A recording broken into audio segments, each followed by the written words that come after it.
Good morning. Welcome to Bible study. Today we're going to continue learning the story of Moses. You can find Moses in Exodus, the second book of the Bible. Can you get your Bible and find the book of Exodus?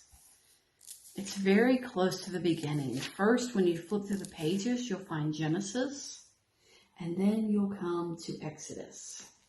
Can you find Exodus in your Bible?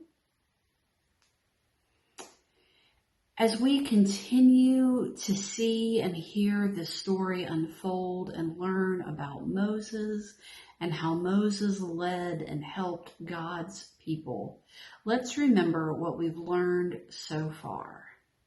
God was with Abraham and Sarah's family as they traveled to new places, had children and grandchildren, wronged each other, and made peace. God was with them when they made mistakes, while they worked, and when they forgave each other. Over time, their family grew so large that they became a great nation, just as God had promised. Pharaoh, king of Egypt, was afraid of the people and made them slaves. Pharaoh commanded that all the Israelite baby boys be killed. Moses' mother and sister kept him safe. God saw the suffering of the people and chose Moses to lead them out of slavery. Moses went to Pharaoh and told him to let the people go. After 10 plagues, Pharaoh said the people could leave. Escape route from Exodus 13 through 15. When Pharaoh let the people go, God did not lead them by way of the land of the Philistines, even though that was the shorter route. God thought, if the people have to fight and face war, they will run back to Egypt. So God led the people by the roundabout way of the Red Sea desert. The Israelites went up out of the land of Egypt, ready for battle. During the day, a pillar of cloud guided them. At night, a pillar of fire gave them light.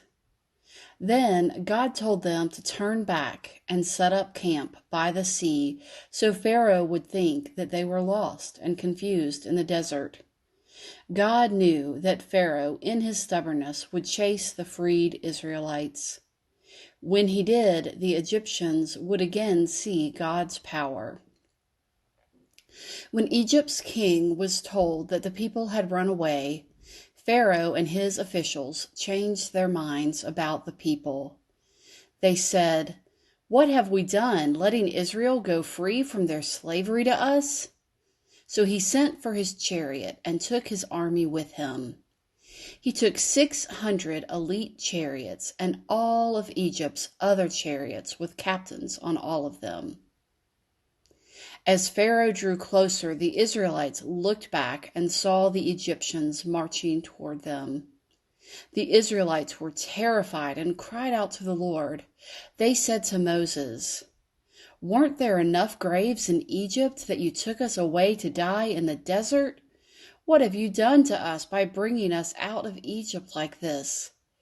Didn't we tell you the same thing in Egypt? Leave us alone. Let us work for the Egyptians. It would have been better for us to work for the Egyptians than die in the desert."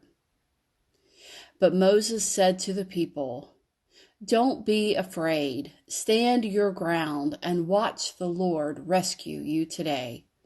The Egyptians you see today, you will never see again. The Lord will fight for you. You just keep still." Then the Lord said to Moses, "Why do you cry out to me? Tell the Israelites to get moving. As for you, lift your shepherd's rod, stretch out your hand over the sea, and split it in two so that the Israelites can go into the sea on dry ground." The pillar of cloud that had been leading Israel went behind them, standing between Egypt's camp and Israel's camp. The cloud stayed there through the night. Then Moses stretched out his hand over the sea. The Lord pushed the sea back by a strong east wind all night, turning the sea into dry land. The waters were split into two. The Israelites walked into the sea on dry ground. The waters formed a wall for them on their right hand and on their left. The Egyptians chased them and went into the sea after them, all of Pharaoh's horses, chariots, and cavalry. As morning approached, the Lord looked down on the Egyptian camp from the column of lightning and cloud, and threw the Egyptian camp into a panic. The Lord jammed their chariot wheels so they wouldn't turn easily. The Egyptians said, "Let us get away from the Israelites, because the Lord is fighting for them against Egypt." Then the Lord said to Moses, "Stretch out your hand over the sea so that the water comes back and covers the Egyptians, their chariots, and their cavalry." So Moses stretched out his hand over the sea. At daybreak, the sea returned to its normal depth. The Egyptians were driving toward it, and the Lord tossed the Egyptians into the sea. The waters returned and covered the chariots and the cavalry, Pharaoh's entire army that had followed them into the sea. Not one of them remained. And so God rescued Israel from the Egyptians. The people were in awe. Moses and the Israelites sang a song of praise to God for freeing them from slavery. Then the prophet Miriam, Aaron's sister, took a tambourine in her hand. All the women followed her, playing tambourines and dancing. Miriam sang the refrain back to them. "Sing to the Lord for an overflowing victory. Horse and rider he threw into the sea." I wonder if you can remember a time when you were scared. I wonder what it was that made you feel scared.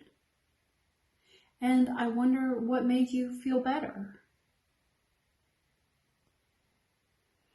Can you imagine what it was like to be Moses and holding up your hands and watching the water spread apart and become a dry path? Can you imagine walking through a dry path with water on either side of you? I wonder what people were thinking and feeling as they walked through this path in the middle of the sea.